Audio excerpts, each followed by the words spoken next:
loves, and welcome back to my channel. Today I want to talk about something that may be difficult for some of us to admit, which is toxic relationship cycles. Every single one of us has been in a toxic relationship before, whether it's with a romantic partner or friend, or unfortunately even our own family.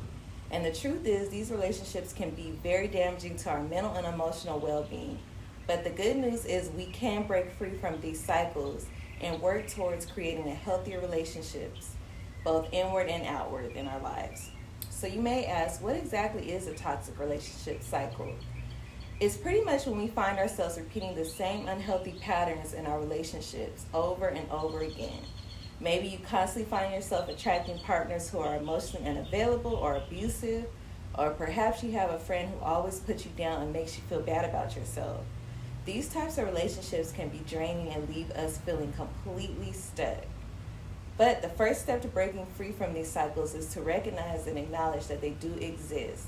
It's not always easy to admit that we are in a toxic relationship, especially if it's someone we care about.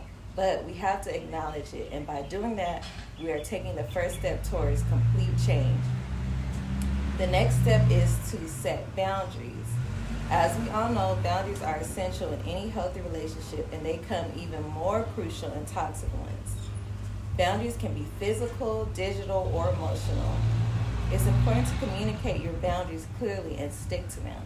This will not only protect yourself, but also show the other person that you value your well-being. Now, I know it can be hard to set boundaries with someone, especially if we care about them.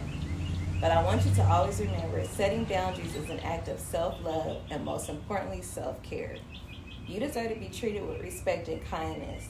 And if someone can't respect your boundaries, then it may be time to reevaluate the whole relationship, which I know is not easy. Another way to break the toxic cycle is to work on yourself. Many times we find ourselves in these unhealthy relationships because of our own inner wounds and insecurities.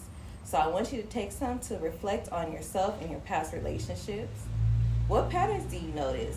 What are your triggers?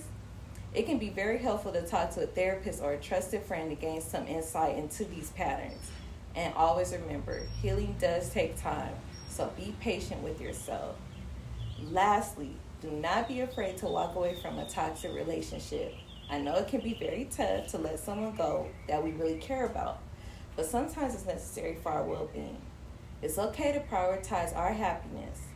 You deserve to surround yourself with people who support and uplift you overall. Always remember that. Breaking a toxic relationship cycle is not easy, but it is possible. It just takes self-awareness, setting boundaries, and working on yourselves.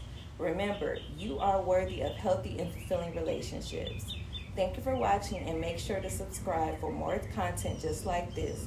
See you in the next videos, loves. Bye.